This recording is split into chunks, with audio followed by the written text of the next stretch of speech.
श्री कृष्णा श्री कृष्णा श्री कृष्णा श्री कृष्णा। गुरु ब्रह्मा गुरु विष्णु गुरुर्देवो महेश्वरा गुरु साक्षात् परं ब्रह्म तस्मै श्री गुरवे नमः। तस्मै श्री गुरवे नमः। इस समय इस शिविर में हम लोग जरा भिन्न प्रकार से चिंतन करेंगे। सनद सुजातीय जो पुस्तक आपको दिया है उसमें से देखते हैं कितने अध्याय पूरे होते हैं, उतने करेंगे। ये ग्रंथ महाभारत में आता है और इसकी परिस्थिति एकदम भिन्न है। यहाँ ना तो भगवान कृष्ण है ना तो अर्जुन है। यहाँ विद्यार्थी है धृतराष्ट्र और उनके गुरु महाराज जो है वो है सनत कुमार जी। जब युद्ध की बात आई तो धृतराष्ट्र को पता था कि सत्यानाश होने वाला है,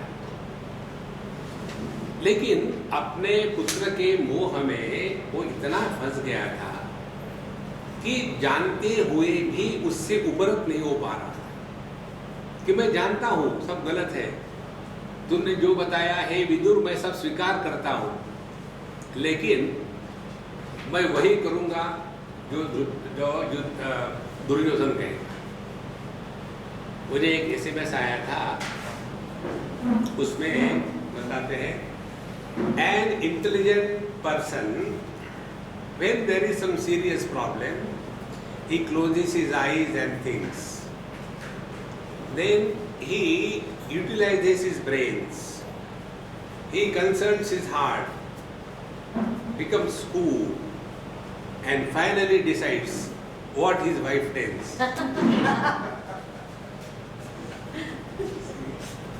इसी प्रकार से हमारे धृतराष्ट्र महाराज सबको सुन लिया कि हे विदुर तुमने जो कहा वो सब ठीक है, उसमें मुझे कोई डाउट नहीं, लेकिन मैं वही करूंगा जो मेरा बेटा चाहता है।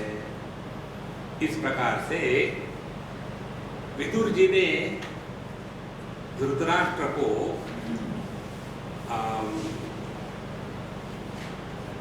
7-8 अध्यायों में विदुर नीति नाम से जो प्रसिद्ध है वो ज्ञान दिया।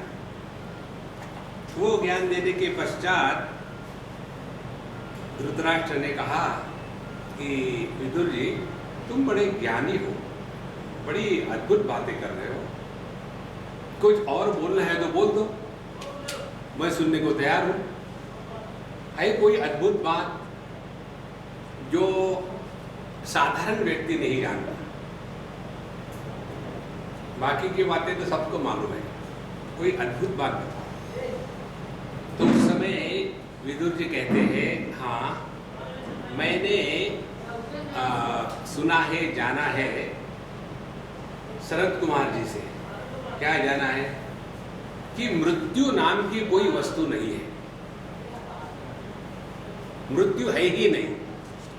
अब इससे कोई अद्भुत बात हो सकती है? हम सभी के सभी मृत्यु के मारे परेशान है और उन्होंने बताया कि मृत्यु नाम की वस्तु है ही नहीं। बोला रे ये तो बड़ी विचित्र बात बताई। और इसको लेकर के कहते हैं कि तुमने यदि ये सब जाना है तो मुझे बताओ। बोले देखिए महाराज, वो तो उनके राजा थे, कि देखिए महाराज मैं जानता हूं उस तत्व को, वो ज्ञान मुझे प्राप्त है, लेकिन वो ज्ञान देने का मैं अधिकारी नहीं। ज्ञान प्राप्ति का अधिकार अलग होता है और ज्ञान प्रदान करने का अधिकार अलग होता है। कैसे? एक बार भगवान रामकृष्ण परमहंस के पास एक माँ अपने बेटे को ले गई और ले जाकर के क्या करेगी? कंप्लेंट। सभी महात्मा लोग कंप्लेंट बॉक्स होते हैं, उनके पास सब लोग कंप्लेंट लेके पहुंच गए। बोले महाराज जी देखो मेरा बेटा, उसको मैंने कितनी बार बताया मीठा मत खा, मीठा मत खा, लेकिन मानता नहीं है। आप बताओ, मेरी बात तो ये मानता नहीं। मैं तो जानती हूँ कि मीठा खाना इसके लिए हानिकारक है और सबके लिए ज़्यादा मीठा खाना हानिकारक है, ये मेरी बात मानता नहीं। आप बताओ। तो भगवान रामकृष्ण ने कहा अगले संडे को ले आना, इस समय मैं जरा बिजी हूँ। एक बार, दो बार, 3 बार हुआ, चौथे बार फिर उन्होंने बताया कि देखो बेटा मीठा मत खाया कर, तुम्हारे लिए हानिकारक है। तो उस बच्चे ने कहा ठीक है ठाकुर जी, मैं नहीं खाऊंगा। फिर उसका खाना बंद हो गया। उसके पश्चात तुम्हें भोषण, तो फिर वो माँ कहती है कि हे भगवान, आपने इतना ही तो कहा, तो पहली बार क्यों नहीं कहा? मुझे 4 चक्कर कटवाए। तो उन्होंने कहा कि देखो माँ, किसी बच्चे को मैं कहूं कि मीठा मत खाओ, उसके पहले कम से कम 1 हफ्ते तक तो मैं बिना मीठा के रहूं। और बोले पिछले 1 हफ्ते तक मैंने बिल्कुल मीठा नहीं खाया और उसके बाद उसको बतलाया, तब मुझे किसी को उपदेश करने का अधिकार है। देखो महाराज, हमारे बच्चे हमारी बात क्यों नहीं मानते? क्योंकि अनधिकार चेष्टा। पहले देखो तो सही कि अपनी औकात क्या है। बच्चे हमको अच्छी तरह से जानते हैं, देखो बिल्कुल इन एंड आउट। और ऐसे बच्चे जो हमको अच्छी तरह से जानते हैं, हमारा उद्देश्य कहाँ सुनेंगे? तो तात्पर्य क्या निकला? ज्ञान के अधिकारी सभी है, लेकिन उपदेश करने का अधिकारी हर एक व्यक्ति नहीं है। विदुर जी ने स्पष्ट कहा कि मैं शूद्रा से गर्भ से पैदा हुआ हूं और इसीलिए मुझे किसी को भी तत्व का, ब्रह्म का उपदेश करने का अधिकार नहीं है। देखो, ऐसा यदि विदुर जी ने कहा तो government of India Vidur ji को जेल में भेज दिया। फिर रिजर्वेशन का क्या होगा? देखो, आजकल जो कहते हैं ना कि बच्चे स्कूल में पढ़ते नहीं ठीक से, अब पढ़ाने वाले कौन है?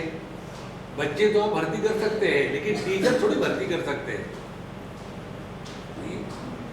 इसीलिए वो कहते हैं कि मैं शूद्रा से गर्भ से पैदा हुआ हूँ और इसीलिए मुझे यह आपको ज्ञान देने का अधिकार नहीं। इस प्रकार से यह ग्रंथ शुरू होता है। इस पर भगवान शंकराचार्य का 4 अध्यायों में भाष्य है। वो जगह उपलब्ध नहीं हुआ, एक कहीं किसी ने मुझे जिरॉक्स करके दिया है। बहुत ही सूक्ष्म विषय है और इस विषय का चिंतन जब हम करेंगे तब अपनी जो विचारधारा है उसमें आमूलाग्र परिवर्तन आना चाहिए। यहाँ हम लोग आए हैं 4-6 दिन के बाद, हमारा ज्ञान बढ़ता है या वजन? क्योंकि खाना बढ़िया मिल रहा है, तो यहाँ से जाते समय हम लोग ज्ञान वृद्ध हुए या वजन वृद्ध हो गए, वो देखना है। भगवान शंकराचार्य लिखते हैं कि उधर का फैन मैंने बंद किया बेटा, वो बहुत आवाज मारता है। उस फैन के नीचे बैठने का तरीका ऐसा है कि वो फैन बंद रहेगा, तुम घूमो फिर तुमको ठंडक लगेगी। इधर आ जाओ, इधर फैन है। नमः पुंसे पुराणाय पूर्णानंदाय विष्णवे निरस्त निकलाध्वांत तेजसे विश्वहेतवे। वो उसमें नहीं है, ये भाष्य में। पहले भगवान शंकराचार्य भगवान को नमस्कार करते हैं कि जो वो तेज है कि जो अंधकार को नष्ट करके भी अंधकार का आधार है। एक वाक्य में सब पूरा ज्ञान आ गया। अंधकार को नष्ट करते हुए भी अंधकार का आधार है, माने जो प्रकाश और अंधकार इन दोनों का आधार है, वही प्रकाश और अंधकार इनकी परे है। ऐसे विष्णु भगवान को हम नमस्कार करते हैं। ओम नमः आचार्येभ्यः ब्रह्म विद्या संप्रदाय कर्तृभ्यः। दूसरी बात, हम सभी संतों को नमस्कार करते हैं। तस्मै श्री गुरवे नमः। सदाशिव समारंभां शंकराचार्य मध्यमां अस्मदाचार्य पर्यन्तां वंदे गुरु परंपरां। किसी व्यक्ति विशेष को पकड़ के बैठते हैं ना, तो दुराग्रह और संप्रदाय के जाल में फंस जाते हैं। हमको तत्व को ग्रहण करना है। इसीलिए भगवान शंकराचार्य भी कहते हैं सभी आचार्य जिनसे हमने सीखा है। जैसे भगवान दत्तात्रेय भागवत महापुराण में बताते हैं कि हमारे 2 दर्जन गुरु हैं। जो दरिद्री है उनका एक गुरु होता है, देखो ना, जो दरिद्री है उनके पास एक ही नेकटाई होता है, और जो अमीर है उनके पास इतने नेकटाई जब चाहे फांसी लगा दो। तो ऐसे सभी साधु संतों को जिनसे हमने जो कुछ प्राप्त किया है, उन सबको ब्रह्म विद्या संप्रदाय कर्तृभ्यः, जिन्होंने ये ब्रह्म विद्या की परंपरा हमेशा अखंड रूप से रखी है, उनको हमारे नमस्कार। अब यहाँ कहते हैं कि यह सब झमेला कैसा शुरू हुआ। ये जो दुनिया जहाँ हम हैं, ये कहाँ से आई। ये जो भगवान का इंट्रोडक्शन इतना सुंदर है। कहते हैं स्वतः चित सदानंद अद्वितीय ब्रह्मात्म रूप स्वरूपः अपि आत्मा स्व आश्रयया स्व विषय अविद्यया स्वानुभाव अवगम्य साभासया स्वाभाविकी चित सदानंद अद्वितीय ब्रह्मात्म भावात् प्रच्युतः अनात्मनि देहादौ आत्मभावः आपन्नः अप्राप्तः शेष पुरुषार्थः। असल में देखा जाए तो हम तो सच्चिदानंद परब्रह्म परमात्मा, यही परमात्मा अपने ही माया जो उसी परमात्मा पर आधारित है, उसी माया के मानव प्रभाव में आ गए, अपने ही किए के प्रभाव में आ गए। ध्यान से सुनना। जब व्यक्ति कोई चीज करता है, जैसे क्या उदाहरण के लिए शादी करता है, अब शादी करने के बाद उसी शादी से परेशान होता है ना, इसी प्रकार से परमात्मा ने अपने ही माया को, शक्ति को जागृत किया, आवाहन किया, और उसके साथ वो ऐसा हिल मिल गया कि अपने स्वरूप को भूल गया। और उसके बाद जो कुछ है तू ही तू, तू ही तू, तू। तो उसके पश्चात स्वयं अद्वितीय ब्रह्म स्वरूप होते हुए भी जो अनात्मा है, जो देह, इंद्रिय, मन, प्राण, बुद्धि, जगत, उसके रिश्ते नाते इन्हीं के साथ तादात्म्यापन्न होकर के अपने आप को हीन दीन मानने लग गया। अभी मुझे आज एक लंदन से फोन आया था, मुझे साल के पहले। एक लड़का, मैं उसको जानता हूँ, पहले उसके पिताजी ने फोन किया, स्वामी जी मेरे लड़का वहाँ है, बड़ा परेशान है, डिप्रेशन में गया है, क्या करूँ। हमने कहा मुझे इससे बात करने को लगा, और उसको बोलो मैं आ रहा हूँ यहाँ अगले महीने में, तब भी उससे बात की। क्या हो गया? स्वामी जी मेरा मन नहीं लगता यहाँ से, everything reaction, all negative vibes, negativity बहुत है। हमने कहा देखो ये शब्द सब निकाल डालो, मुझे बताओ किसी लड़की से चक्कर चल रहा है क्या? किसी ने धोखा दिया है क्या? कहीं तुमको एडमिशन चाहिए तो एडमिशन नहीं मिली क्या? असल बात बताओ क्या? स्वामी जी मुझे पीएचडी को एडमिशन मिलना था, लेकिन दूसरा एक कोई आदमी आ गया, उसको दे दिया, मुझे नहीं दिया। हमने कहा एक लड़की का चक्कर। तो स्वामी जी आप कब आ रहे हैं यहाँ?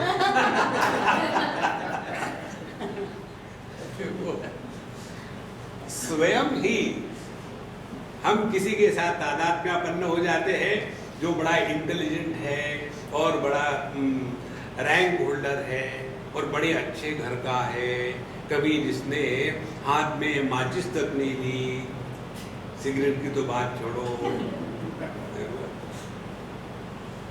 एक के लिए एप्पल ही कहा, एक के लिए अंडा कभी नहीं कहा, इतना वेजिटेरियन।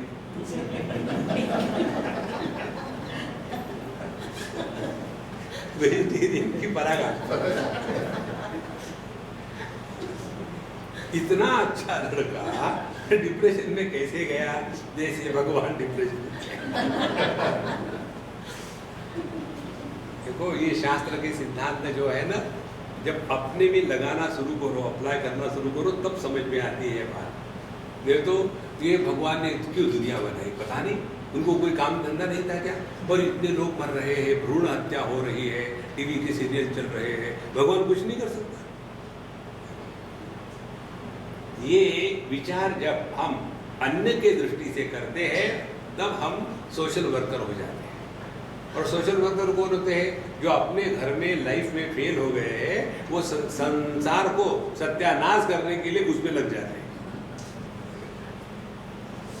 इसीलिए इसको आत्मस्वरूप से पहचानना है, और इसके कारण प्राप्त अशेष अनर्थ, जितने भी मुश्किलें हैं, अनर्थ है, वो इस व्यक्ति को प्राप्त हो गए। अभी इस लड़के का एग्जाम्पल लो, अच्छा खासा था, अब सब के सब अनर्थ हो गए कि मैं यहाँ नहीं रहना चाहता हूँ, मैं घर आना जाना चाहता हूँ। देखो ये दूसरी लड़की की बात जानता हूँ मैं, बम्बई का ही है, इतना स्पॉइल्ड है कि पूछो मत। और अभी होगा कितना 26, 27, 28 साल का होगा, लेकिन अभी भी मम्मी मम्मी मम्मी 24 घंटे। तो मुझे हर 5 मिनट में SMS करता है। तो उसके पिताजी को मैंने एक बार बताया, मैंने कहा कि you take your son to some doctor, he is becoming crazy, he is not normal. I don't want to tell your wife because she will join me, and I hope you don't. कारण क्या है, उस बच्चे को इतना बिगाड़ के रखा है, 24 घंटे बेटा बेटा बेटा बेटा, जिंदगी में उसने कोई ना नहीं सुनी कहीं से। और उसको भेजा है लंदन पढ़ने के लिए, 14 लाख रुपए भरे और 14 दिन में वापस आ गए। इससे तो हमारे राम अच्छे, 14 साल रह गए तो आए।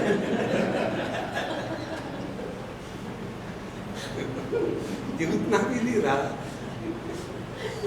देखो इसका कारण यही है कि हमने अपने आप को एकदम हीन दीन मानना शुरू कर दिया।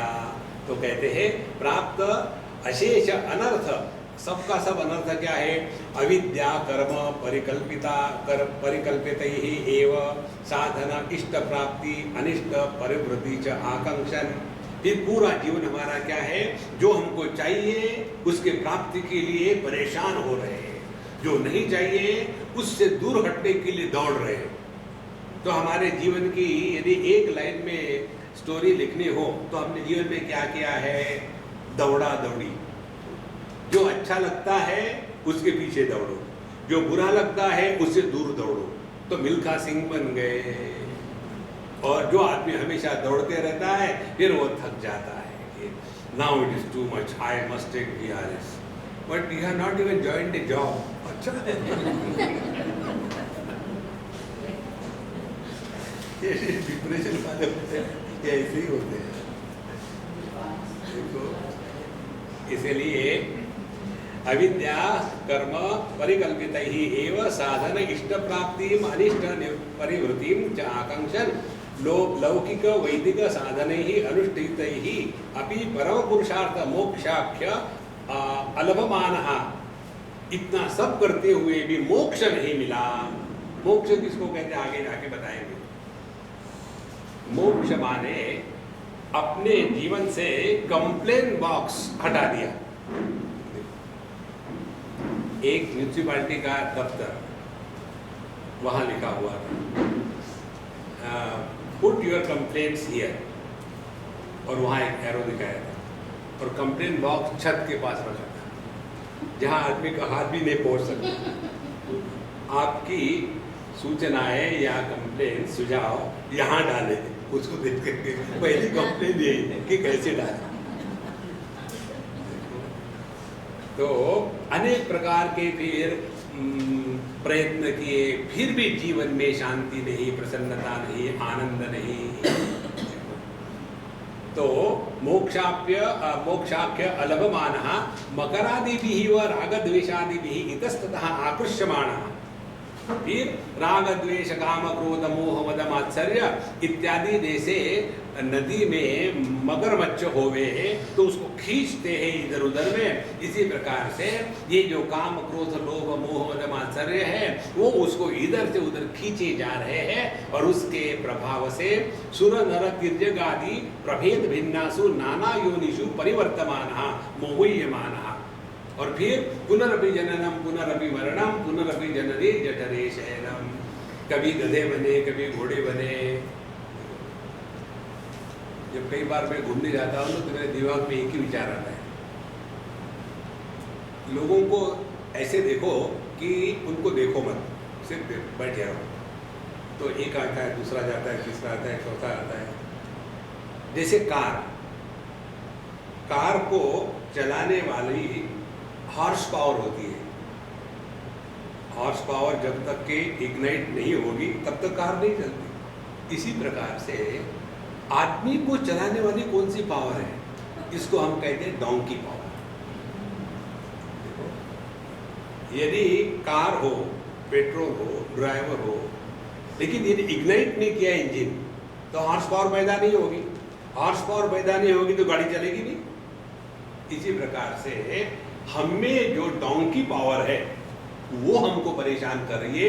इतस्ततः मोह्यमानः, यहाँ से वहाँ हमको मोह में ला करके भटका रही है। फिर कथंचित पुण्यवशात वेदोदितेन ईश्वरार्थ कर्म अनुष्ठानेन अपगत रागादि मलः अनित्यादि दोदर्शनेन उत्पन्नेन इह मुद्र फलाग विरागः।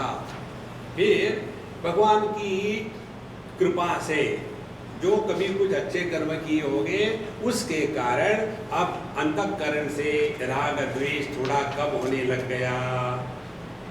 एक मंत्र है मुंडकोपनिषद का, बड़ा महत्व का मंत्र है, उस मंत्र पर चिंतन करें। मंत्र इस प्रकार से है, वहां कहते हैं परीक्षलोकान कर्मचितान ब्राह्मणः निर्वेदमायात् न अस्ति अकृतः कृतेन तद्विज्ञानार्थम गुरुमेवाभिगच्छेत् समित पाणिः श्रोत्रियम ब्रह्मनिष्ठ।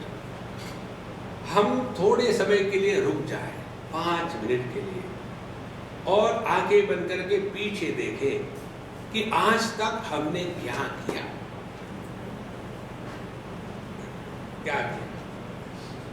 एक ही बात करी, अपने इच्छाओं को पूरा करने का असफल प्रयत्न।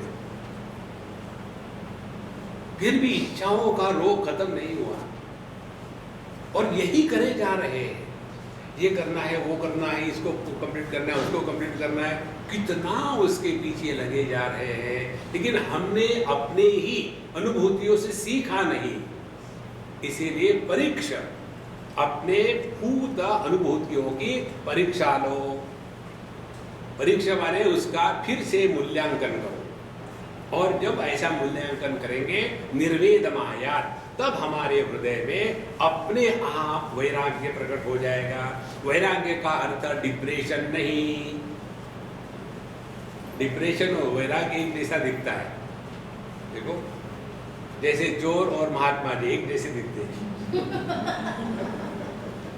हमको एक बार किसी ने पूछा था, लोग भयानक प्रश्न पूछते हैं, स्वामी जी ये आप लोग जब आते हो तो वो दीपक से ऐसी आरती क्यों करते हैं? तो हमने उनको बताया, देखो पहले ज़माने में महात्मा लोग दिन के समय चलते थे और शाम होने के बाद फिर किसी के घर पहुंच गए। बिजली तो होती नहीं थी, छोटे छोटे दीपक होते थे।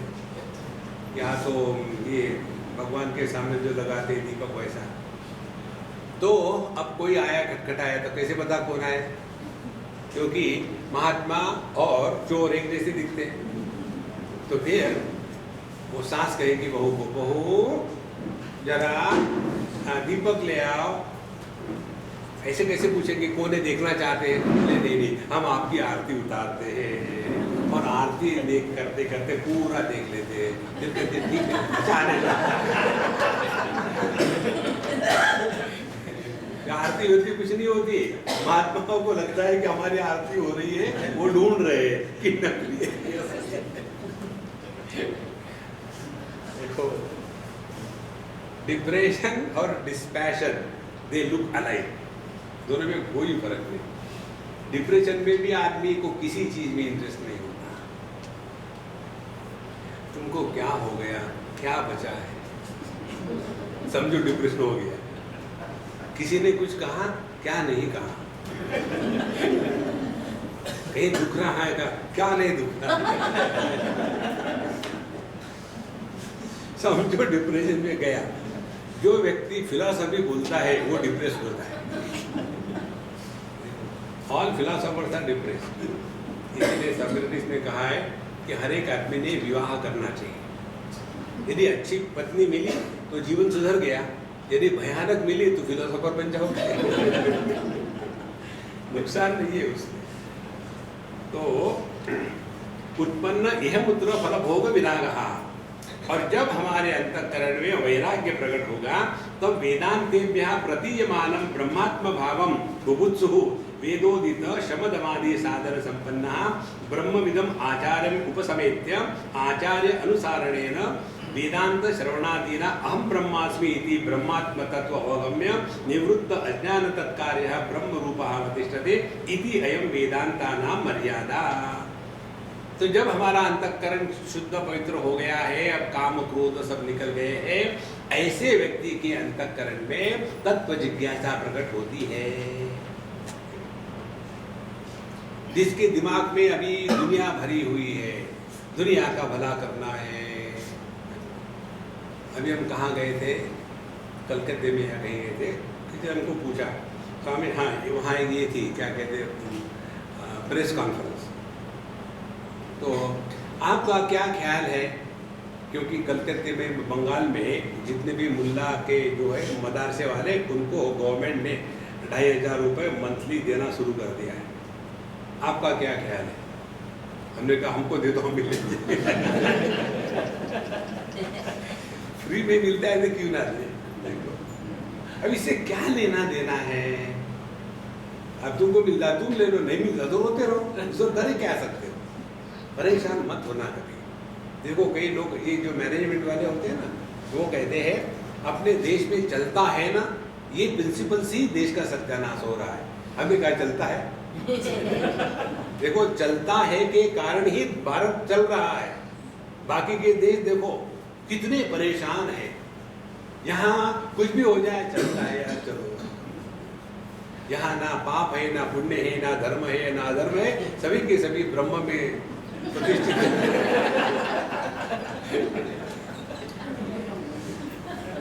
जो आनंद है ना, ये आपको बाकी देशों में नहीं मिलता।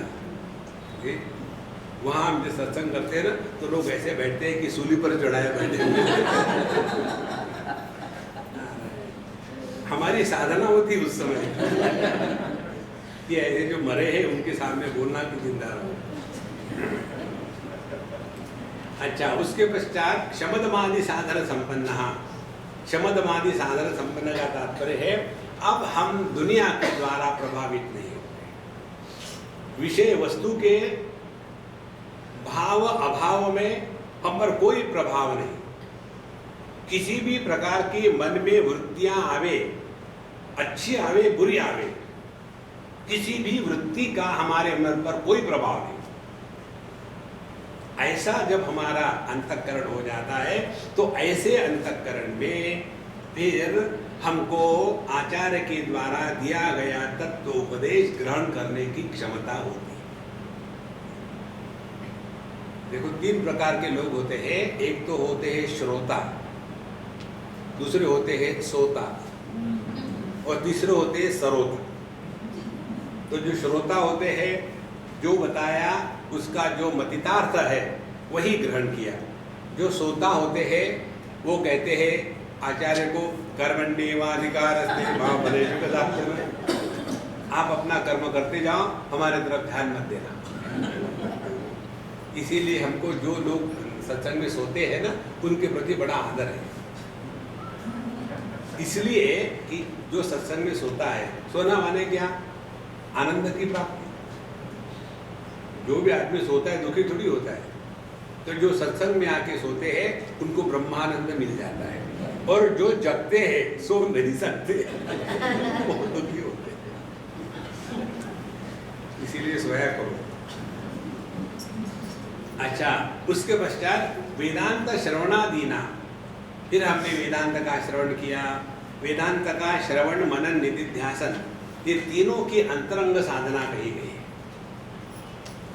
वेदांत का श्रवण किया जाता है, हाथ में लेकर के पुस्तक का पाठ नहीं किया जाता। श्रवण करना अलग होता है और स्वयं पुस्तक हाथ में लेकर के पढ़ना अलग होता है। क्योंकि जब हम श्रवण करते हैं तो आचार्य और जो अंतेवासी है, शिष्य है, विद्यार्थी है, ये दोनों के दोनों एक ही चैतन्य में प्रवेश करते हैं, और इसीलिए ज्ञान का आदान प्रदान होने की संभावना है। जब हम केवल पुस्तक लेकर के पढ़ते हैं तो पहले शुरू हो जाता है लाइट ठीक नहीं है, ये इन्होंने संस्कृत में क्यों लिखा। उसके पश्चात ये जो हिंदी में ट्रांसलेशन दिया है, संस्कृत के वर्ड को हिंदी में रखा है, अब हमको क्या मालूम इसका अर्थ क्या है। और ये हमारा अध्ययन हो रहा है, रिएक्शन ही रिएक्शन है, अध्ययन नहीं है। तो पहले तो पुस्तक से हटा करके मस्तक में लेना पड़ता है, मस्तक में जाने के बाद फिर उसका चर्वण होना है। अब चर्वण होने के बाद अंदर कितना आता है, बाहर कितना जाता है। जब वो करते हैं ना दही का मंथन, तो उसमें से कितना बाहर उड़ जाता है, पूरा कर लिया, अंदर कुछ भी नहीं चलता। कारण क्या है कि बर्तन बड़ा उथला था, गहरा हो तो अंदर रहेगा। इसीलिए वेदांत श्रवणादिना अहम ब्रह्मास्मि इति ब्रह्मात्म तत्व अवगम्य, फिर वहां हमको अपने स्वरूप का ज्ञान होता है। उसके बाद निवृत्त अज्ञान तत्कार्य, फिर हमने जो अपने बारे में गलत फहमी रखी थी कि हम देह है, हम प्राण है, हम मन है, हम बुद्धि है, हम अहंकार है, अज्ञानी है, ये सब के सब गलत धारणाएं जब निवृत्त हो गई और उसका जो कार्य है, इसीलिए सुखी दुखी इत्यादि वो सब खत्म हो गया, तो ब्रह्म रूपः अवतिष्ठते, फिर वो अपने ब्रह्म स्वरूप में निष्ठावान हो जाता। यही संपूर्ण वेदांत का तात्पर्य है। इसके लिए ये ग्रंथ का हमने अध्ययन करना सोचा है। अब यहाँ एतत् सर्वक्रमेण दर्शयिष्यति भगवान सनत सुजाता, ये जो अब हमने बताया इंट्रोडक्शन में, यही बात इस ग्रंथ में अब विस्तार से बताई। कहते हैं धृतराष्ट्रः शोक मोहाभितप्तः तरति शोकम आत्मविद् इति वेदांत वाक्यम उपश्रुत्य ब्रह्म विद्या विना शोक अपनयनम अशक्यम मनुवाना। फिर ये हमारे धृतराष्ट्र जी महाराज, उन्होंने सोचा कि अब तो अपना वंश जो है उसका तो नाश होने ही वाला है, और उसके कारण बड़े दुखी हो गए, और उसके दुखी होने के कारण आदमी सत्संग में जाता है। एक सज्जन ने हमको पूछा कि स्वामी जी सत्संग में मुझे आने को क्यों मन करता है, मैं आता हूँ लेकिन मुझे मालूम नहीं मैं क्यों आता हूँ। हमने कहा मैं सच बताऊँ कि झूठ, तो एक आध बार सच बोला करो। ठीक है, सच बता दें। कहीं भी चले जाओ आप, आपको किसी ने अच्छा नहीं कहा, कोई गाली देता है, कोई मूर्ख कहता है, कोई बेवकूफ कहता है। सत्संग में जब आते तो तुम साक्षात परम ब्रह्म परमात्मा हो, मुझे भी लगता ही था, लेकिन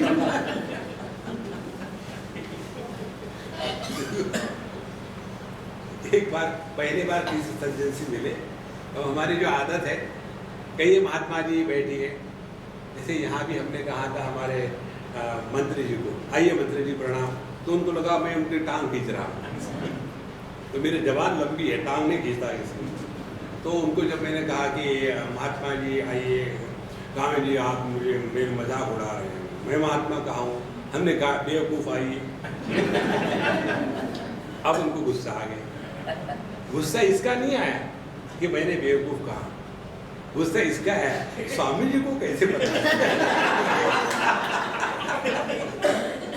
गुस्सा इस बात का स्वामी जी को कैसे पता। नारायण। तो धृतराष्ट्रः शोकमोहाभितप्तः तरति शोकम आत्मवित्। उन्होंने छांदोग्योपनिषद के मंत्र है उसमें पढ़ा कि ये प्रसंग आता है जहाँ सनत कुमार जी नारद जी को उपदेश देते हैं। तो तरति शोकम आत्मवित्, जो अपने स्वरूप को पहचानता है वही जीवन में सभी शोक से निवृत्त हो जाता है। शोक माने का अर्थ क्या है? हमारे स्वामी खंडान जी कहते थे, शोक माने शोक करने का जो स्वभाव है उसको शोक कहते हैं। आमदनी अर्थ नहीं, खर्चा रुपया दिखाएंगे बड़े अमीर है, ज्ञान का कहीं नाम नहीं है। लेकिन जैसे होते थे जो अंग्रेजी बोलने वाले हैं वहाँ गए तो संस्कृत में बोलेंगे, जो संस्कृत बोलने वाले हैं वहाँ गए तो अंग्रेजी में बोलेंगे, और जहाँ दोनों बोलने वाले हैं वहाँ कुछ नहीं बोलेंगे। इस प्रकार से कहते हैं तरति शोकम आत्मवित् इति वेदांतवादम उपश्रुत्य ब्रह्म विद्या विना शोक अपनयम अशक्यम मन्वानः। फिर उन्होंने ये समझ लिया कि जब तक के जीवन में ब्रह्म विद्या का अवतरण नहीं होता तब तक के जीवन से शोक निवृत्ति नहीं होती। बाकी सब ठीक है अपने। अंतिम वस्तु जो है इस ग्रंथ में बताई, बाकी आप कुछ भी करो। भगवान शंकराचार्य कहते हैं कुरुते गंगा सागर गमनम व्रत परिपालनम अथवा दानम ज्ञान विहीन सर्वमतेन भजति न मुक्तिम जन्मशते। कुछ भी करते रहो उसे कुछ निकलने वाला नहीं। इसीलिए सच श्रुतवाक्यः परम कारुणिकः सर्वज्ञः सन् ब्रह्म विद्या विशिष्ट कारण विषयांता बनवानः शूद्रयोनो अहम जातः न अतः अन्य वक्तुम उत्सहे। तो विदुर जी ने कहा कि देखो मैंने तो ये सब सुन लिया है, लेकिन ये उपदेश करने का मैं आपका अधिकारी नहीं हूँ, क्योंकि मैंने शूद्रा के गर्भ से जन्म लिया है और इसीलिए मैं ये नहीं कर सकता हूँ। इतना उन्होंने कहने के पश्चात फिर उन्होंने चिंतन शुरू कर दिया। किसने? विदुर जी ने। इति उक्त्वा कथम एनम धृतराष्ट्रं ब्रह्म विद्या परमे पदे परमात्मनि पूर्णानंदे स्वराज्ये स्थापयिष्यामि इति मन्वानः। देखो साधु संतों का ये हृदय होता है। उन्होंने कहा अपने आप को मनवाना, चिंतन किया, मैं तो इनको उपदेश करने का अधिकारी नहीं हूँ, वो तो बात ठीक है, लेकिन अब इनको बिना उपदेश के तो इनका भला हो ही नहीं सकता। अब मैं क्या कर सकता? ऐसा उन्होंने चिंतन किया कि बिना ब्रह्म विद्या के इस परम पद परमात्मा में स्थिति नहीं हो सकती। फिर उन्होंने चिंतन किया और फिर छांदोग्य उपनिषद प्रसिद्ध इतिहासम स्मृत्वा, फिर छांदोग्य में जो इतिहास है उसका स्मरण करके उन्होंने फिर भूमानं तमसः परम पारम परमात्मानं दर्शितुं शक्नुयाम इति मत्वा तम भगवन्तं सनत्सुजातं योग बलेन आहूय। फिर उन्होंने अपने योग बल से, विदुर जी ब्रह्म ज्ञानी थे, उनमें सब शक्तियाँ थी, फिर भी उन्होंने जो मर्यादा है समाज की उसका कभी उल्लंघन नहीं किया। देखो जिस समाज में मर्यादा का पालन होता है वही समाज टिकता है। जिस समाज में मर्यादा का पालन नहीं होता वह समाज पशुतुल्य हो जाता है। यही बात अर्जुन ने कही थी भगवद गीता के प्रथम अध्याय में। वो कहता है स्त्रीषु दुष्टाशु वार्ष्णेय जायते वर्ण संकरः। हे वार्ष्णेय, हे भगवान कृष्ण, जिस समाज की स्त्री दुष्ट हो जाती है, दुष्ट माने दुष्ट चरित्र हो जाती है, वो समाज सत्यानाश हो जाता है। पुरुष दुष्चरित्र होने से समाज का सत्यानाश नहीं होता, उस पुरुष का सत्यानाश होता है। लेकिन स्त्री जो होती है वो अपने साथ पूरे अपने फैमिली को, पूरे अपने कुटुंब को, घर को संभालती है। और इसीलिए जिस समाज में स्त्री ने एकदम स्वच्छंदता का व्यापार किया है, जैसे हम देखते हैं पाश्चात्य देशों में, वहाँ अब तो फैमिली नाम की बात रही ही नहीं। बस केवल फ्रेंड्स करके रहते हैं साथ में, और जब बोर हो गए तो ठीक है, you find out other, I will find out other. इसीलिए उनको बीबी और हस्बैंड नहीं करते, कहते हैं सोलमेट। जैसे हर जूते के एक सोल होता है, और वो सोल घिस गया तो उसको फाड़ करके दूसरा लगा दिया। इस प्रकार से इनका अपना जीवन चलता है। तो यहाँ उनके चरित्र से ये बात पता चलती है, साधु संत इस जगत में ऐसे रहते हैं कि जिसके द्वारा समाज का भला होवे। भगवान कहते हैं तृतीय अध्याय में, यद्यदाचरति श्रेष्ठः तत्तदेवेतरो जनः स यत् प्रमाणम कुरुते लोकाः तदनुवर्तते। जैसे जैसे श्रेष्ठ पुरुष जगत में आचरण करते हैं, वैसा ही आचरण अन्य जो छोटे हैं वो करते हैं। देखो, जिस घर में पिता 24 घंटे अग्निहोत्र करता है, आपको मालूम है अग्निहोत्र किसको कहते हैं? अग्निहोत्र माने बीड़ी पीना। ये अग्निहोत्र के बारे में एक श्लोक आता है भगवद गीता के 19वें अध्याय में। उसमें कहते हैं धूम्रपानम शतगोदानम, किसी को एक सिगरेट ऑफर करो तो 100 गायों का दान करने का पुण्य मिलता है। धूम्रपानम शतगोदानम, एक एक कश गंगा स्नान, एक एक कश ले लो कि गंगा जी का स्नान करने का पुण्य मिल गया। तो ऐसे पिताजी जिस घर में हो, उस घर का बालक यदि खेल खेल खेलेगा, अच्छा मैं पापा बनता हूँ तुम मम्मी बनो, तो भाई बहन खेल रहे, तो ये जैसा पापा बनेगा तो इसका पहला एक्टिंग कौन सी होगा? ऐसा झूठ मूठी, यद्यदाचरति श्रेष्ठः तत्तदेवेतरो जनः। इसलिए हमको ये अत्यंत आवश्यक है कि हमारा जगत में व्यवहार ऐसा हो कि जिसमें मर्यादा का प्रतिपादन हो, एक उल्लंघन न हो। ये बात विदुर जी के इस चरित्र से पता चलती है। तो उन्होंने अपने योग बल से सनत कुमार जी को आह्वान किया, और आने के पश्चात प्रत्युपस्थ जैसे वो आ गए, फिर उनकी पूजा इत्यादि करके उन्होंने कहा, ये महाभारत में ही आता है, भगवन् संशयः कश्चित् धृतराष्ट्रस्य मानसे यो न शक्यो मया वक्तुं त्वमस्मै वक्तुमर्हसि यं श्रुत्वायं मनुष्येन्द्रः सर्वदुःखातिगो भवेत् लाभालाभो प्रियद्वेषौ तथैव च जरान्तकौ विषहेदं मदोन्मादौ क्षुत्पिपासे भयापये अरतिं चैव तन्द्रा च कामक्रोधौ क्षयो दयौ। हे भगवान, हमारे जो महाराज हैं धृतराष्ट्र जी, इनके मन में कुछ संशय कश्चिदास, कुछ संशय है इनके मन में, और जिसका समाधान मैं नहीं कर सकता। इसीलिए आप उनके प्रति उसका वर्णन कीजिए, जिसके कारण ये सभी दुख से परे हो जाएंगे, सर्व दुखातिगो भवे, और इनके जीवन में फिर लाभ हानि, प्रिय अप्रिय, जरा मृत्यु, मद उन्माद, क्षुधा पिपासा, भय अभय, रुचि अरुचि, तंद्रा, काम, क्रोध इत्यादि सभी की सभी बातें आने के बाद भी इनके मन का संतुलन बना रहेगा। ध्यान से सुनना, अध्यात्म की भाषा है ये। भगवद गीता के 6वें अध्याय में परमात्मा की उपलब्धि का वर्णन आता है। भगवान की उपलब्धि हो गई माने क्या वजन बढ़ गया? देखो, या कोई बॉडी से प्रकाश निकल रहा है, क्या हो गया? वो जब से रियलाइज हो गया ऐसे ही हो रहा है। कहीं भी जाते तो लाइट की जरूरत पड़ती है, ये इसका अर्थ है। वहां कहते हैं शीत उष्ण सुख दुखेषु जितात्मना।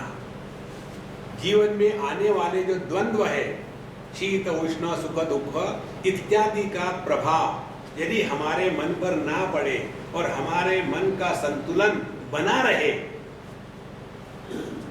तो हम परमात्मा में स्थित हैं, पहली कंडीशन। तो ये जगत के अनुभूतियां है, जगत के साथ व्यवहार करने से। दूसरी बात, मानापमानयोः प्रशांतस्य। जीवन में हम जब व्यवहार करते हैं तो एक तो सुख दुख इत्यादि अनुभव आते हैं और दूसरा मान अपमान का अनुभव आता है। देखो सबके सामने मुझे उन्होंने गधा कहा, अकेले में कहते तो मैं लात मार देता गधे लात ही मारते। तो जो मान अपमान के द्वारा जिसके मन की शांति भंग नहीं होती, ये दो कंडीशन जीवन में आ गई तो समझ लेना अब हमारे माध्यम से प्रभु प्रकट हो रहे हैं। कितनी सिंपल बात। फिर वो रोना धोना बंद हो जाएगा। दर्शन दो घन श्याम, बिजली चली गई। वो नहीं, अपने अंतःकरण में प्रभु प्रकट होते हैं इस प्रकार से। तो ये जिसके द्वारा होगा, हे भगवान, ये न असौ सकल संसार कारण धर्म अधर्म विवर्जिता। देखो ये न असौ, जिसके द्वारा ये धृतराष्ट्र जी सकल संसार कारण, सभी संसार का जो कारण है, और धर्म अधर्म विवर्जिता, वो धर्म अधर्म के परे चले जाएंगे। देखो जब हमने किसी को अच्छा कहा तो दूसरे को बुरा कह दिया है, जब किसी को लंबा कहा तो दूसरे को नाटा कह दिया है, किसी को सुंदर कहा तो अन्य को कुरूप कह दिया है, किसी को अमीर कहा तो गरीब पैदा हो गया है, किसी को इंटेलिजेंट कहा तो बेवकूफ पैदा हो गया है। ये जगत में हमेशा ये द्वंद्व रहेगी ही। तो धर्म कहेंगे तो अधर्म आ गया। इसीलिए असली तत्व यही है कि सकल संसार कारण धर्म अधर्म विवर्जिता, जो धर्म अधर्म के परे चले जाएगा, और सुख दुखातिगः, और सुख दुख के परे जाएगा, मुक्तः भवेत्, और फिर वो असली मोक्ष का अधिकारी बनेगा। तस्मै धृतराष्ट्राय वक्तुम अर्हसि इति उक्तवान। तो ऐसे जो धृतराष्ट्र जी है उनको हे भगवान सनत कुमार जी, ये ज्ञान आप जरूर दे दीजिए। इस प्रकार से अपने राजा का भला होवे, ऐसा मन में विचार करके विदुर जी ने सनत कुमार जी का अपने योग बल से आह्वान किया, और जैसे वो प्रकट हो गए उनको ऐसी प्रार्थना करी। और ये प्रार्थना होने के पश्चात फिर अब हम महाभारत में प्रवेश करते हैं। तो वैशंपायन उवाच, ये कथा चल रही है। वैशंपायन जी कहते हैं, ततो राजा धृतराष्ट्रो मनीषी संपूज्य वाक्यम विदुरेरितं तत् सनत्सुजातं रहिते महात्मा पप्रच्छ बुद्धिं परमान् वपूषन्। ततः इस प्रकार से राजा धृतराष्ट्र ने जब सब बातें सुनी विदुर जी की, जो उन्होंने सनत कुमार जी को कही, ये सुनने के पश्चात, ये राजा कैसा था? मनीषी था, बड़ा ज्ञानी था, बड़ा समझदार था, लेकिन ये मोह के कारण समझदार होते हुए भी अपना सत्यानाश कर रहा है। धृतराष्ट्र के स्थान पर हम होते ना, हमारी भी यही स्थिति होती है, क्योंकि उनको पूरा विश्वास था। और किसी भी प्रकार का गणित करो, कौरवों की सेना पांडवों की सेना से बलवान थी, बहुत फर्क था। और फिर भी ये जब गड़बड़ी होने लग गई, तब जाकर के धृतराष्ट्र ने भगवद गीता में पहला प्रश्न पूछा।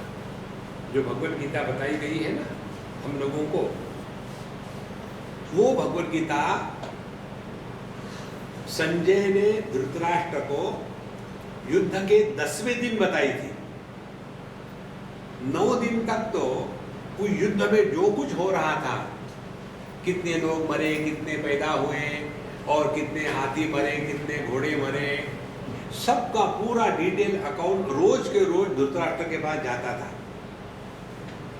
लेकिन 10वें दिन एक ऐसी घटना घटी कि जो घटना संभव ही नहीं था, और वो घटना ये हो गई कि अर्जुन के बाणों के द्वारा भीष्माचार्य क्षरशैया पर धराशायी हो गए।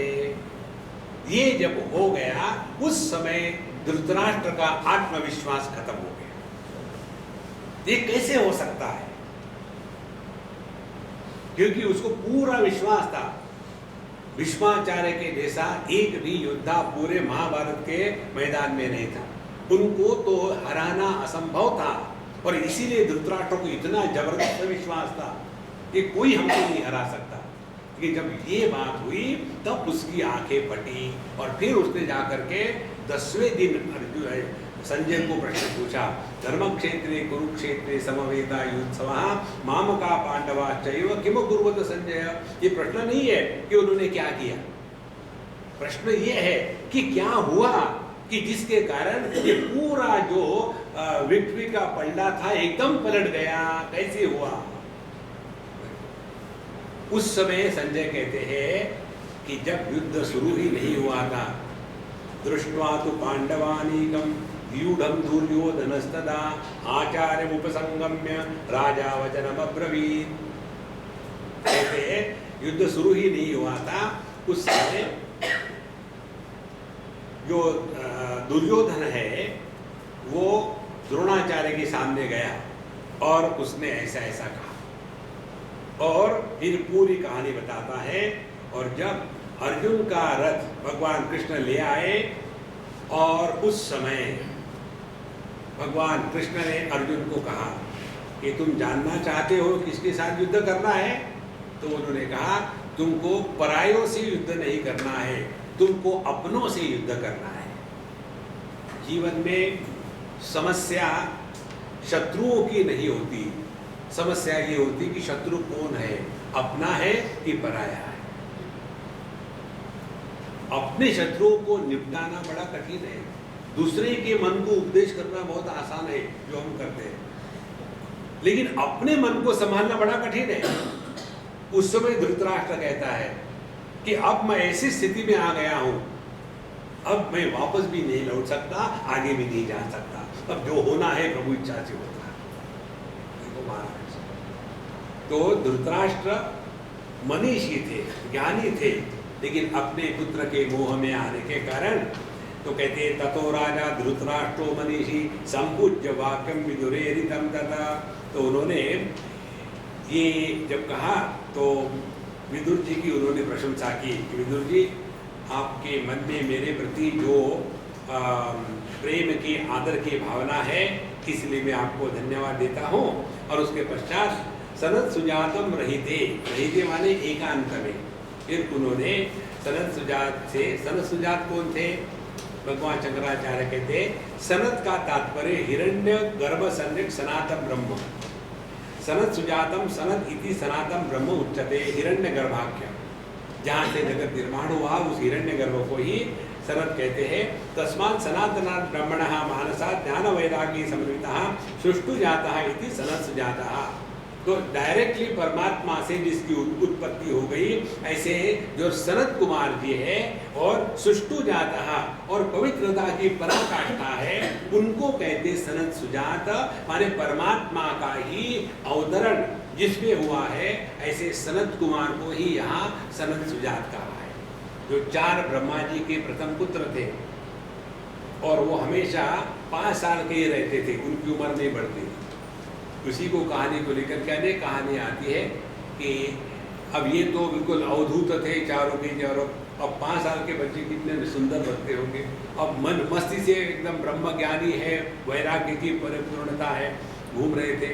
चले गए वैकुंठ में गए तो वहाँ के जो जय विजय थे वॉचमैन, उन्होंने कहा ये कहाँ जा रहे हैं, तुम कौन होते हो पूछने वाले, हम विष्णु भगवान को मिलने जा रहे हैं, बोले नहीं जा सकते। तो उन्होंने उनको शाप दिया, यहाँ रह करके वैकुंठ माने जहाँ बुद्धि से भेद समाप्त हो जाता है उसको वैकुंठ कहते हैं। अभी भी तुम्हारे दिमाग में भेद है, तुम यहाँ रहने के लायक नहीं हो, जाओ तुम मृत्यु लोक में 3 जन्म तक रहोगे। और फिर हिरण्यकश्यप, हिरण्याक्ष, रावण, कुंभकर्ण और कंस इत्यादि के रूप में उन्होंने 3 बार, कंस शिशुपाल 3 बार उन्होंने जन्म लिया। तो ऐसे जो सनत कुमार जी पवित्र है, उन्होंने यह सब ज्ञान दिया है। तो सनत सुजातम रहिते महात्मा पप्रच्छ बुद्धिम परमाम भूषण, उन्होंने उनको एकांत में जाकर के पूछा। देखो ब्रह्म ज्ञान आप चाहो भी तो भी लेने वाले नहीं है, आप कभी भी तत्व चिंतन के जगह में बहुत भीड़ भड़का नहीं मिलेंगे। नहीं तो बैलगाड़ियाँ, कार में आकर के बच्चे हैं, वहाँ चूल्हा भी चल रहा है, चाय बना दे, उधर महात्मा जी बोल रहे हैं हाथ ऊपर करो, सबने हाथ ऊपर किया। धो के हाथ ऊपर करना अच्छा धो ही, क्योंकि हाथ में सांभर लगा हुआ था। यहाँ तत्व चिंतन में बिल्कुल बहुत कम लोगों की रुचि हो सकती है, क्योंकि हर एक के बस की बात नहीं। एक महात्मा थे, बहुत पुरानी बात है, दिल्ली की ही बात है।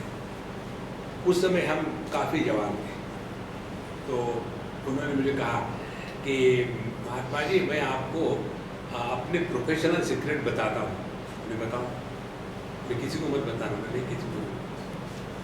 उन्होंने कहा सामने का ऑडियंस देकर के बात करनी चाहिए। उन्होंने भी उसको ये भी बताया कि it is a folly to be wise among the fools. तो जैसा ऑडियंस है वैसे बात करनी चाहिए। हमने कहा कैसे? बोले देखो, ऑडियंस यदि मारवाड़ी है तो धन की शुद्धि की बात करनी चाहिए। ऑडियंस यदि गुजराती है तो भक्ति की बात करनी चाहिए, और ऑडियंस यदि पंजाबी है तो वेदांत की बात करनी चाहिए। वेदांत में, पंजाब में सूक्ष्म वेदांत का चिंतन जितना मिलता है बाकी जगह में नहीं मिलता।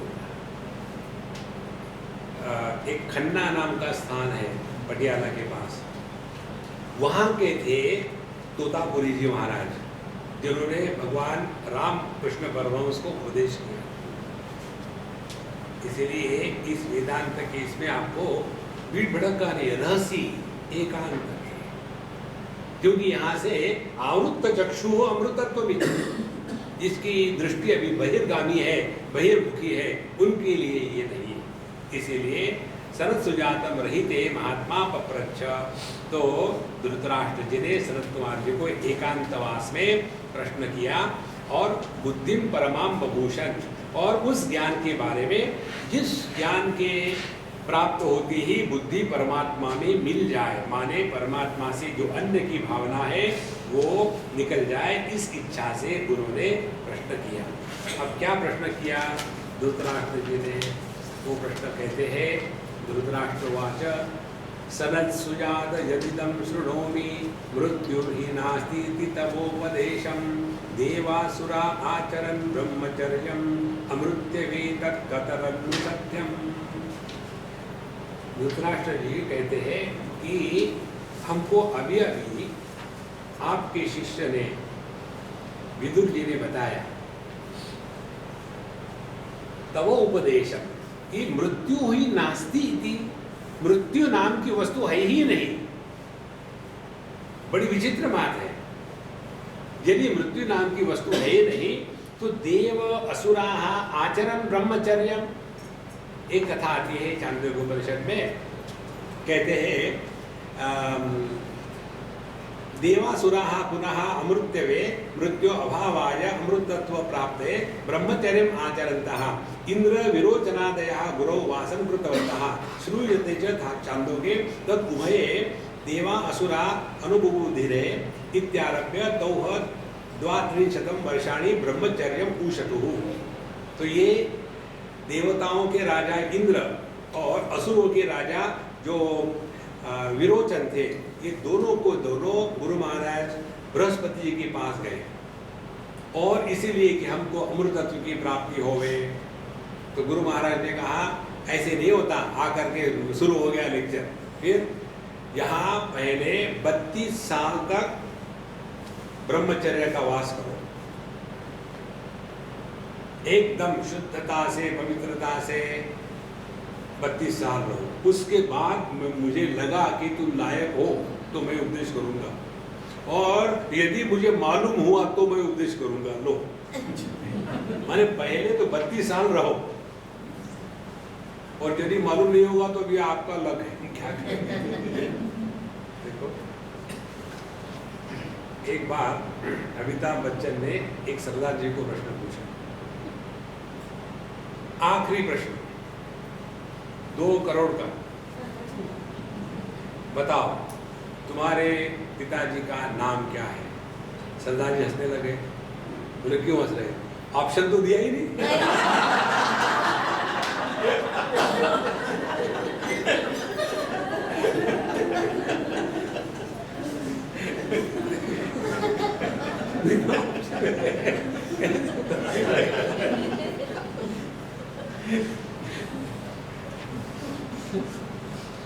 तो ये जो इंद्र है और विरोचन है, उनको कहा 32 साल रहो, फिर देखा जाएगा, हम नहीं बताएंगे अदरवाइज। एकाशतम च हवै वर्षाणि भगवान प्रजापतो ब्रह्मचर्य उवास इति च। और उसके पश्चात फिर दूसरे बार इंद्र जाते हैं, और इंद्र दूसरे बार जब जाते हैं तो उनको कहा जाता है कि तुमको 101 साल फिर ब्रह्मचर्य का वास करना है यहाँ। जो असुरों का राजा था विरोचन, वो तो उसमें में खुश हो गया, उसको बताया था कि देह आत्मा है, बोले थैंक यू वेरी मच, मैं यही चाहता था। और जा करके असुर माने जो देहात्म भाव से जीते हैं उनको असुर कहते हैं। तो जितने भी मटेरियलिस्ट है वो सब के सब असुर है। तो इनको कहा इस प्रकार से उपवास करो। तो यदि मृत्यु ही नास्ति तव पक्षः कथम तर्हि देवासुराणाम अमृत में ब्रह्मचर्य आचरणम। यदि हे भगवान आपने कहा मृत्यु है ही नहीं, तो शास्त्रों में ये जो कहानियां आती है इसका क्या मतलब है? मृत्यु यदि नहीं है तो मृत्यु के अभाव को प्राप्त होने के लिए इंद्र ने, विरोचन ने इतनी तपस्या करी, ब्रह्मचर्य का पालन किया, तो इसका क्या मतलब है? तो तत्सत्यम वक्तुम अर्हसि इति अभिप्रायः। तो इसके बारे में हम जानना चाहते हैं। तयोः मृत्यु सद्भाव असद्भाव जो पक्षयोः कतरन्नु सत्यम। तो दो में से क्या सत्य है? मृत्यु है या मृत्यु नहीं है? इसका निर्णय आप हमको करके बताओ। एक हमारे मित्र है, एक बार उन्होंने, हम कई सत्संग कर रहे थे, हमारे साथ आते कई बार। एक दिन सत्संग होने के बाद आकर के, अब हमेशा साथ रहते हैं, बात करते हैं, कुछ दिन सत्संग हो गया, आकर के हमारे पैर पड़े। प्रभु क्या हो गया, खींचने का इरादा है क्या? बोले स्वामी जी आपने मेरी जो आखिरी गांठ थी वो गांठ खोल दी। कौन सी गांठ थी?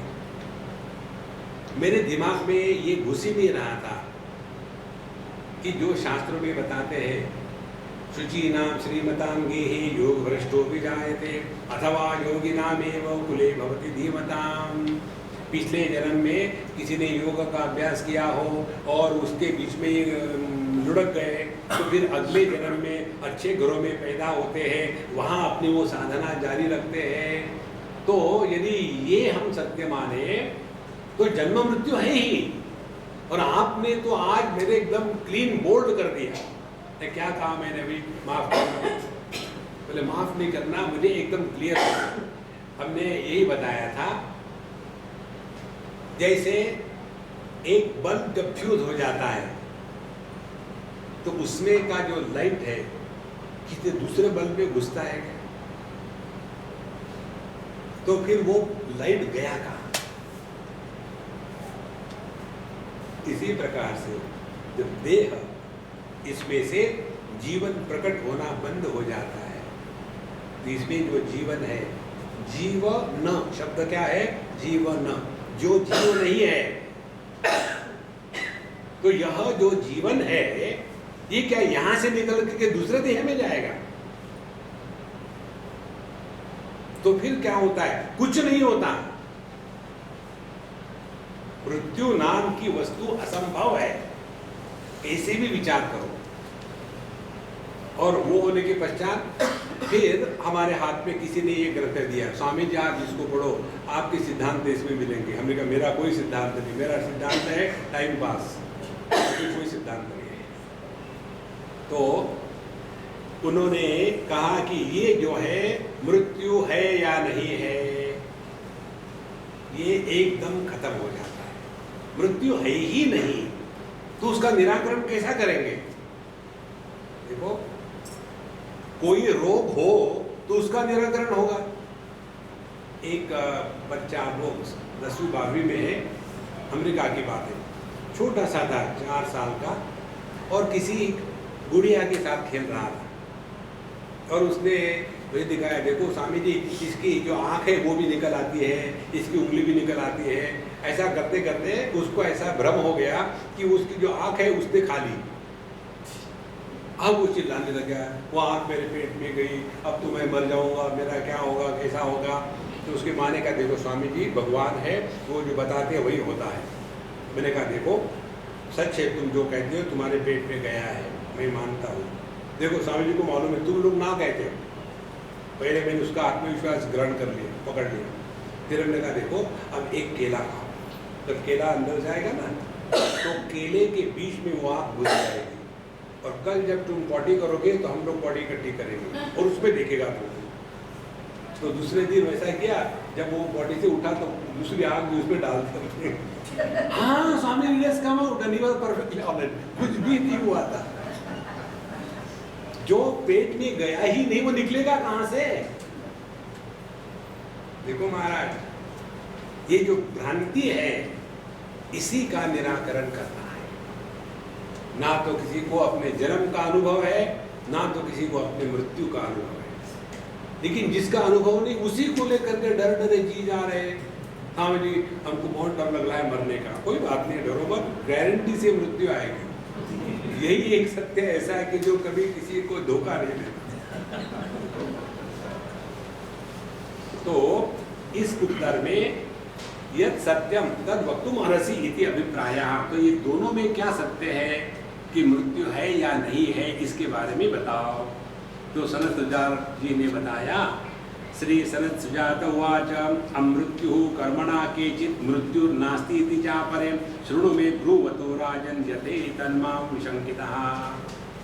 ये राजन कहते हैं, कोई लोग कहते हैं कि मृत्यु है, कोई कहते हैं कि मृत्यु नहीं है। इस प्रकार से भिन्न भिन्न मत है लोगों के। अब मैं जो बता रहा हूँ उसको जरा एकाग्रता से सुनो। कहते हैं एवं पृष्टः प्राह भगवान सनत सुजातः केचित् पुनः अविद्याधिरूढः परमार्थतः मृत्यु सद्भाव मन्यमानः वेदोक्तेन कर्मणा अमृत्युः अमृतत्वं भवति इति मत्वा अमृतत्वे अमृतत्वं प्राप्ते च वेदोक्तं कर्म आचरन्ति।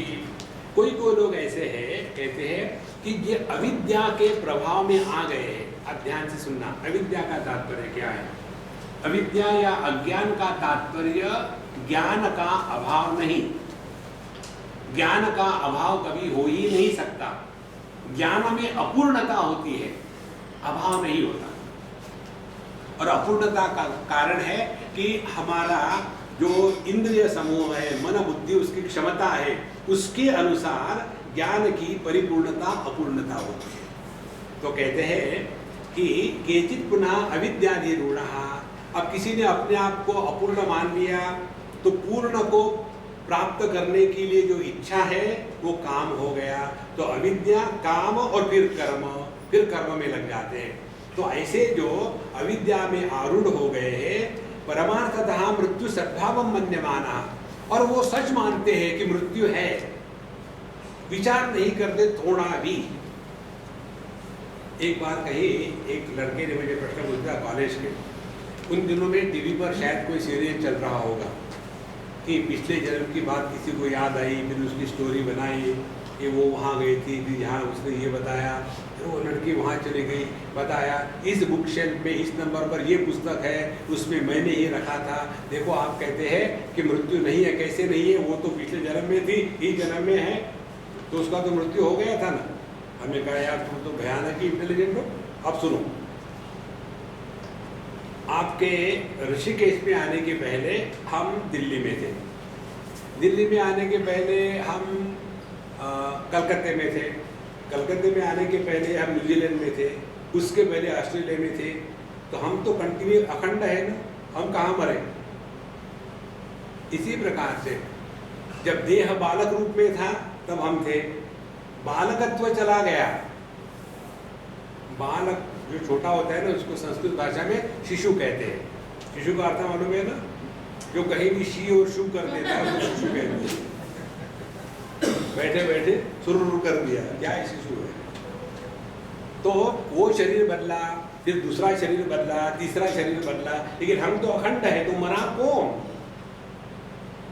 देखो, तो ये मृत्यु नाम की वस्तु है ही नहीं, इसीलिए कहते हैं। लेकिन जो परमार्थतः मृत्यु सद्भाव मन्यमानः, लेकिन जो इसी चक्र में फंसे हैं, नहीं शास्त्रों में कहा है कि तुम्हारे पिछले जन्म के पाप के कारण इस जन्म में तुम्हारी शादी इसके साथ हुई है और वो तुमको छल रही है, और ये छल जारी रखने के लिए उसने करवा चौथ भी कर ली। अब गाओ गाना, जाऊँ तो जाऊँ कहाँ, जहाँ तुम जाओगी वो चली आएगी। तो जिसने अपने को इस अविद्या का गुलाम मान रखा है, वही मृत्यु को लेकर के फिर इस मृत्यु से बचने के लिए क्या कहते हैं, वेदोक्तेन कर्मणा मृत्यु अमृतत्वं भवति इति। फिर कहते हैं वेदों में शास्त्रों में जो बताया है ना, सत्कर्म करो तो तुमको अमरत्व प्राप्त हो जाएगा। देखो, 3 प्रकार का अमृत होता है शास्त्रों में। एक अमृत है जो चंद्रमा से आकर के सभी वनस्पतियों में प्रवेश करता है, और इसीलिए वनस्पतियों में हमारे क्षुधा शांति की क्षमता है। तो ये एक अमृत हो गया। इसीलिए चंद्रमा का एक नाम सुधांशु है। सुधा माने अमृत, अंश माने किरण, जिसके किरणों से अमृत की वर्षा होती है। वो चंद्रमा से आप्लवित जो अमृत है वो अमृत है, जिसके द्वारा हमारे क्षुधा का जो रोग है उसका निवारण होता है। दूसरा अमृत है वो जो मोहिनी ने दैव और असुर इन्होंने जो समुद्र मंथन किया था उसमें से जो निकला था, और वो अमृत फिर देवताओं को देने के लिए मोहिनी का अवतार हुआ। तो बीच में 2 देवताओं के बीच में सूर्य और चंद्रमा, इन दोनों के बीच में राहु घुस गया, और जब ये अमृत उसके गिलास में गया तो इन दोनों ने बताया मोहिनी भगवान को कि भगवान ये तो दैत्य है। तो भगवान ने तुरंत उसका गला काट दिया। इसीलिए राहु को केवल चेहरा ही है और नीचे कुछ नहीं है, और केतु को केवल नीचे का है, ऊपर कुछ नहीं है। इसीलिए कहानी आती है कि जब सूर्य ग्रहण होता है तो राहु सूर्य को गुस्से के मारे निगल जाता है, लेकिन अच्छी बात है पीछे कुछ नहीं है, तो सूर्य बाहर निकल आता है और ग्रहण खत्म हो गया। तो यह जो अमृत है जिसके द्वारा स्वर्ग के लोग अमर रहते हैं, ये दूसरे प्रकार का अमृत है। इस अमृत के बाद भागवत महापुराण में आती है कि जब ये भगवत कथा चल रही थी तो सभी के सभी देवता अपने अमृत का कलश ले आए, ये अमृत ले लो और हमको इसके बदले में भागवत कथा अमृत दे दो। तो ये दूसरे प्रकार का अमृत हो गया। और तीसरा अमृत है अपने स्वरूप की पहचान। तो जिन्होंने ये दूसरे प्रकार के अमृत को सत्य माना है वो है अविद्याधिरूढ़ः परमार्थतः मृत्यु सद्भाव मन्यमानः वेदोक्तेन कर्मणा अमृत्यु अमृतत्वं भवति इति मत्वा। ऐसा समझ करके कि वेद के अनुसार कर्म करने से मनुष्य मृत्यु से मुक्त हो जाता है, और इसीलिए अमृतत्व प्राप्त वेदोक्तम कर्म आचरन्ति। और इसीलिए वो जिंदगी भर कर्म कर्म कर्म कर्म करते। देखो महाराज, उपनिषद स्पष्ट कहती है न कर्मणा न प्रजया धनेन त्यागे नैके अमृतत्वमानशु। छोटी सी बात है नींद। नींद भी तब आती है जब सबका त्याग करो, तो परमात्मा की प्राप्ति कुछ पकड़ने से आएगी। गहरी नींद में हम कब प्रवेश करते हैं? जब आखिरी की 2 बातें छोड़ देते हैं। आखिरी की कौन सी बातें होती है? आई वॉन्ट टू स्लीप, मैं सोना चाहता हूँ। जब तक कि मैं और चाह है तब तक की नींद प्रारंभ नहीं हुई। जिस क्षण मैं और सोने की चाह ये दोनों गायब हो गए, वहाँ सत्संग में भी सप्त स्वर में शुरू हो जाता है। जागृत अवस्था में कोई नहीं खर्राटे मार सकता। एक दिल्ली में अम्मा थी, सत्संग के सामने आके बैठी, बड़ी है अब वो, काफी बड़ी है, बूढ़ी हो गई, आकर के बैठती थी और बाकायदा सोती थी, साथ में दंडवत पिलो और खर्राटे मारती थी। और उसको कहो सत्संग के बाद सोचती, मैं सुन, I was not sleeping, I was listening with concentration. अब कितना भी ट्राई करो आप, जागृत अवस्था में आप खर्राटे नहीं मार सकते, और खर्राटे मारते हैं तो आप जागृत अवस्था में नहीं। तो नींद भी तब आती है जब मैं और चाह खत्म हो जाती है। जब तक मैं है और चाह है तब तक के कर्म है, और कर्म की निवृत्ति हो गई तो मैं भी नहीं, चाह भी नहीं। 18वें अध्याय में भगवान कहते हैं, यस्य नाहं कृतो भावः बुद्धि यस्य न लिप्यते अत्वापि स इमान् लोकान् न हन्ति न निबध्यते। जिसमें मैं कर रहा हूं ये भाव नहीं, और जिसकी बुद्धि कर्म के द्वारा लिप्त नहीं होती, ऐसे व्यक्ति ने कुछ भी किया तो उसको ना पाप लगता है ना पुण्य लगता है। जैसे स्वप्न में किए हुए पाप का जागृत पुरुष पर कोई प्रभाव नहीं।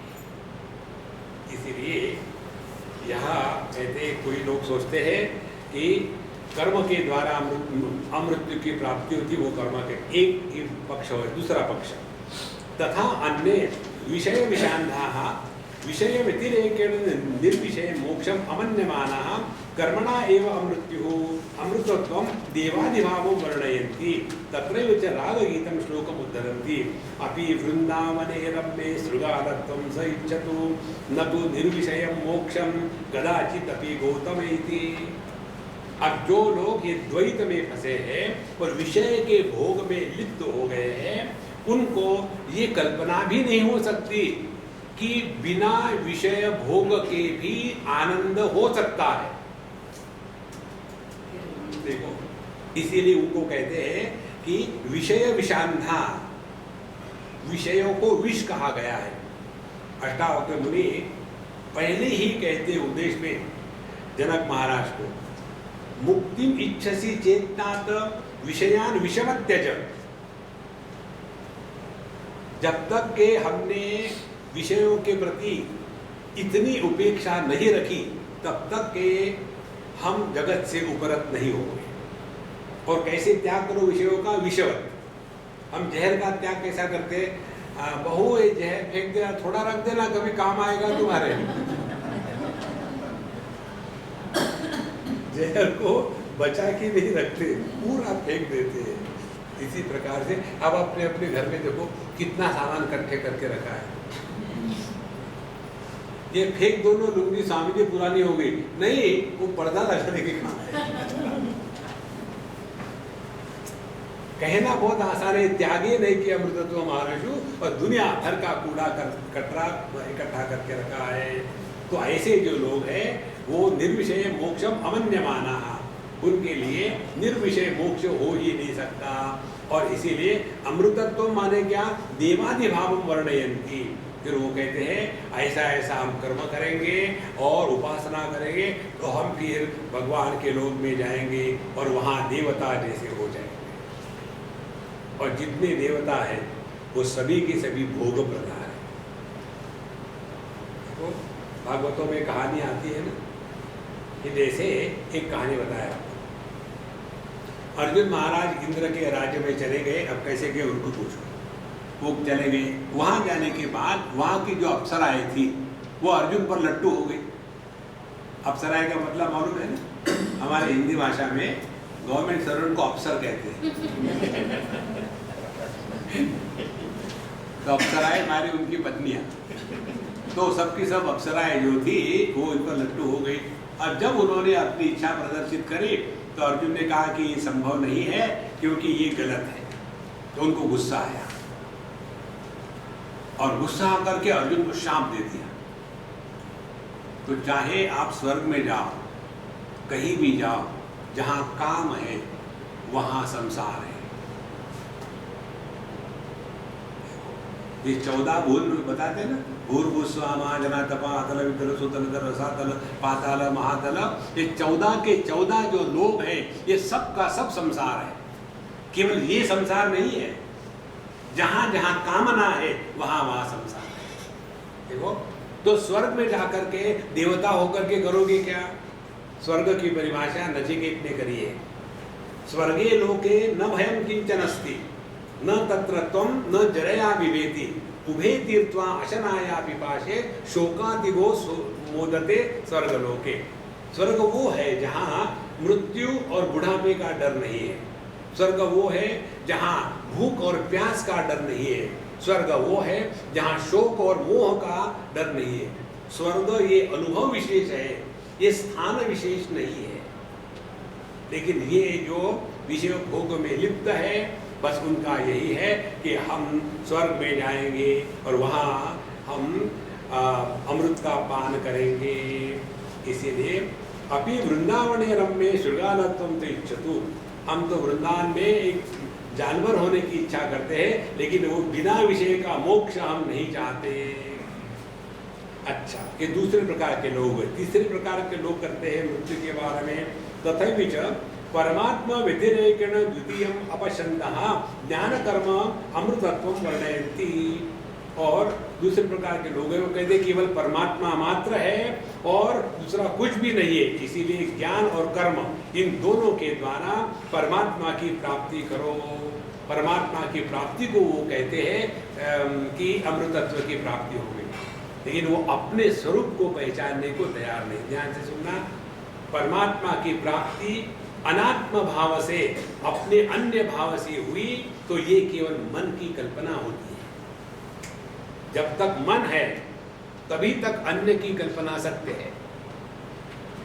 देखो, बहुत कठिन बात है ये। एक स्वामी जी थे, वहाँ आए हमारे पास पढ़ने के लिए, बड़े भगवान के भगत थे, हरिद्वार के थे शायद, और 24 घंटे अपने भगवान का नाम लेना, पूजा पोथी करना, पुष्टि मार्गों के जैसे बड़े प्यार से करते रहे।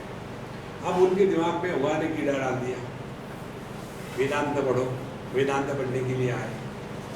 और वहाँ केनोपनिषद में आता है, यन मनसा न मनुते येन आहुर्मनोमतं तदेव ब्रह्मत्वं विद्धि नेदं यदिदमुपासते। जिसके द्वारा मन मनन करने की शक्ति रखता है वो ब्रह्म है, और मन जिसका मनन करता है वो ब्रह्म नहीं है, और वो ब्रह्म तुम स्वयं हो, पहचानो, ये घंटी बजाना छोड़ दो। ऐसा जब उन्होंने सुना, एकदम रोना धोना शुरू हो गए। हमारे पास है स्वामी जी, हम पिछले 30 साल से ये कर रहे हैं, आपने हमारे आस्था पर प्रहार किया। हमने कहा हमने प्रहार किया और अब हार गए, जीतो, हारो मत। जब तक हम भगवान को अपने से अन्य रखेंगे तब तक के कामना की पूर्ति की सिवा दूसरा कुछ नहीं होगा। तब तक के भगवान से डर डर के रहेंगे। भगवान प्रेम का विषय है, डरने का विषय नहीं।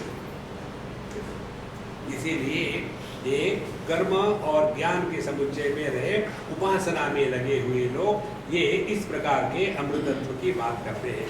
अपरे पुनः अद्वितीय आत्मदर्शिनः आत्मव्यतिरेकेण द्वितीयम् अपश्यन्तः मृत्यु नास्ति इति वर्णयन्ति। और जो चौथे प्रकार के लोग हैं वो क्या कहते हैं, अद्वितीयम आत्मतत्व, मैं के सिवा जगत में कुछ है ही नहीं। देखो महाराज, मैं नहीं तो मेरी पत्नी नहीं, मैं नहीं तो मेरे बच्चे नहीं, मैं नहीं तो मेरा देश नहीं, मैं नहीं तो मेरा धर्म नहीं, मैं नहीं तो भगवान नहीं, मैं नहीं तो नरक नहीं। ये सब का अधिष्ठान केवल एकमात्र तत्व है, और इसी एक तत्व में उपाधि के कारण ये सब अनेकता प्रतीत होती है।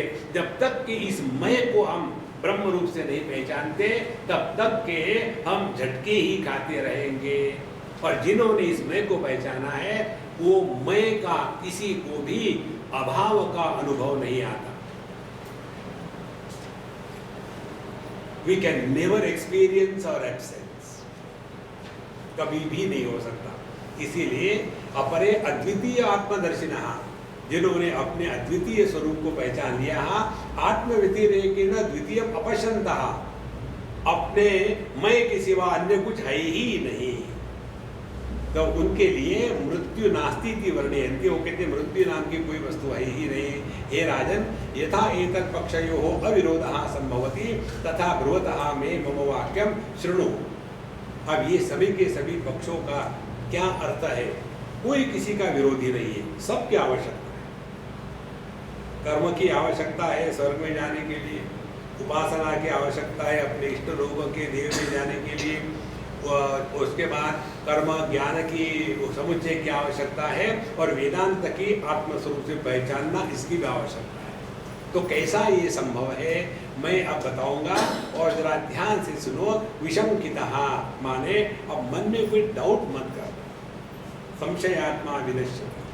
यदि हम अपने जीवन में संदेह युक्त श्रवण करेंगे तो कभी भी हम उसके द्वारा लाभान्वित नहीं होंगे। मया उक्ति अर्थे शंका माँ कृधा, तो मैं जो बताऊंगा उसमें कोई संदेह मत करना, क्योंकि तुमको झूठ बोल करके मुझे कुछ मिलने वाला नहीं है। ये जो सिद्धांत है ना, हमारे मुंबई में एक बहुत बड़े महात्माओं में उनका है, उनका नाम था अष्टावक्र निसर्गदत्त महाराज। वो कहते थे उन्होंने एक ही बार सत्संग सुना, बोले हमारे महात्मा ने जो बताया है कि तुम ब्रह्म हो, झूठ बोल के उनको क्या लाभ होगा? तो बोले मैं तो दुकानदार हूं, दुकानदार आदमी झूठ इसलिए बोलता है कि लाभ होता है। अब इन्होंने बताया कि तुम ब्रह्म हो, ये झूठ क्यों होगा? क्योंकि झूठ आदमी अपने फायदे के लिए करता है। अब मुझे उन्होंने ब्रह्म बताया तो झूठ कैसे होगा? सत्य ही होगा। और सत्य कैसा होगा, अब ये मेरी परीक्षा है। और ऐसा करके वो लग गए, तब जा करके तत्व का दर्शन होता है। नहीं तो नहीं मैं का ब्रह्म हूं, मैं तो गधा हूं, ठीक है गधे हूं। इसलिए इस तत्व को बिना शंका के बिल्कुल एकाग्रता से सुने तो जीवन में आनंद ही आनंद हो।